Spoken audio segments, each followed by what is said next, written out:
সন্ন্যাস রোগ সম্পর্কে আলোচনা করছি।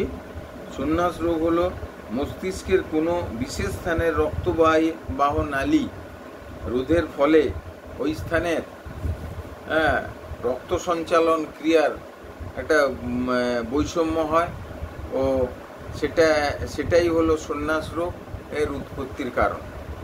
তবে এই একই কারণে মস্তিষ্কের বৈষম্য হয় না। এর কারণ হলো প্রধানত তিনটা। 1 নম্বর, মস্তিষ্কের কোনো একটা স্থানে একটা রক্তবাহী নালীর সূক্ষ্ম ধমনী বা শিরা ক্যাপিলারিগুলো ছিন্ন হয়ে রক্তক্ষরণ হয়। সেরিব্রাল হ্যামারেজ, যাদের ব্লাড প্রেশার বেশি তাদেরই এইরূপ হয়। 2 নম্বর, কোনো একটা সূক্ষ্ম শিরা বা ধমনীর ভেতরে রক্ত জমাট বেঁধে গিয়ে রক্ত সঞ্চালন রোগ বা সেরিব্রাল থ্রম্বোসিস।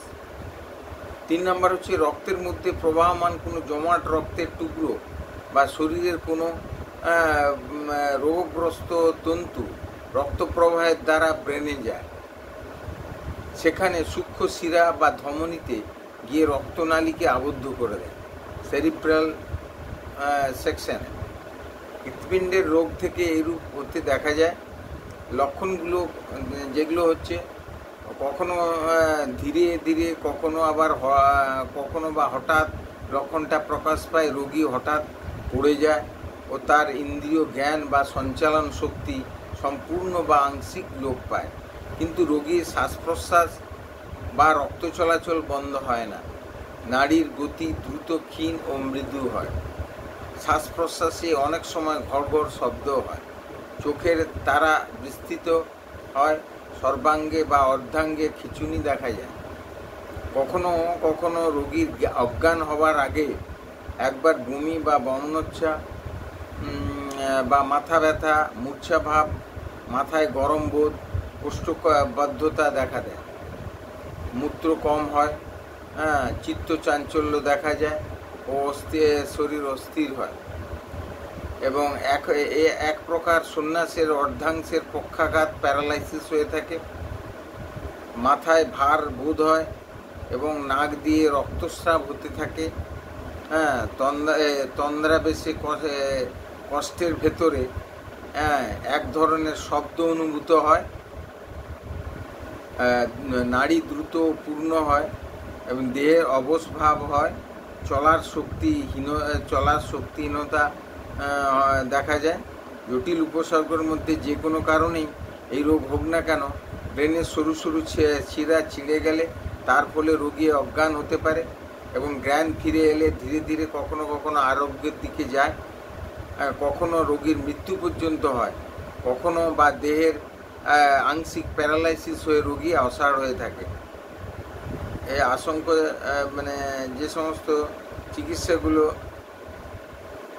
করতে হবে সেগুলো হচ্ছে রোগী নিদ্রিত অবস্থায় অক্সিজেন দিতে হবে। রোগীকে নিদ্রিত বা অজ্ঞান অবস্থায় ধীরে ধীরে অজ্ঞান কেটে গেলে তার প্রাণের আশা আছে বুঝতে হবে। অনেক সময় রোগ বেশি প্রবল হলে রোগী অচৈতন্য অবস্থায় কয়েকদিনে থেকেই তারপরে মারা যায়। আমরা আনুষঙ্গিক যে সমস্ত ব্যবস্থাগুলো নেব, রোগী অজ্ঞান হয়ে দীর্ঘ সময় শুয়ে থাকলে 1 নম্বরে তার দেহ যাতে শয্যাহত না হয় সেদিকে দৃষ্টি রাখা কর্তব্য। 2 নম্বর হচ্ছে ঈষৎ গরম জলে লবণ মিশিয়ে স্নান করানো ভালো। 3 নম্বর হচ্ছে ইলেকট্রিসিটির মৃদু প্রয়োগ বা রোগীকে ধীরে ধীরে টিপে ম্যাসেজ করা ভালো। 4 নম্বর হচ্ছে মূর্ছা যাওয়ার সঙ্গে সঙ্গে প্রচুর উঁচু বালিশে মাথা রেখে রোগীকে শুইয়ে দিতে হবে। 5 নম্বর, মাথায় বরফ প্রয়োগ ও হাতে পায়ে গরম সেক খুবই উপকারী।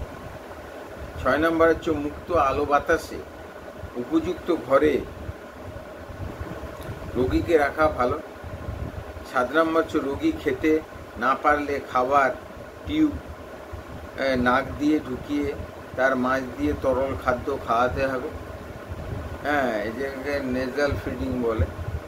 8 নম্বর, প্রস্রাব না হলে ক্যাথিটার দিয়ে প্রস্রাব করানো প্রয়োজন। 9 নম্বর হচ্ছে জ্ঞান ফিরে এলে হালকা পুষ্টিকর ও বলকারক খাদ্য দিতে হবে।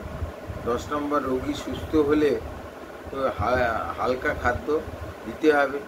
যতদিন না প্রেশার না কমে আসে ডিম, মাংস, এইসব জাতীয় তেল মশলা, উত্তেজক জাতীয় খাদ্য সম্পূর্ণ বর্জনীয়। এইভাবে সুস্থ থাকার ব্যবস্থা করতে হবে।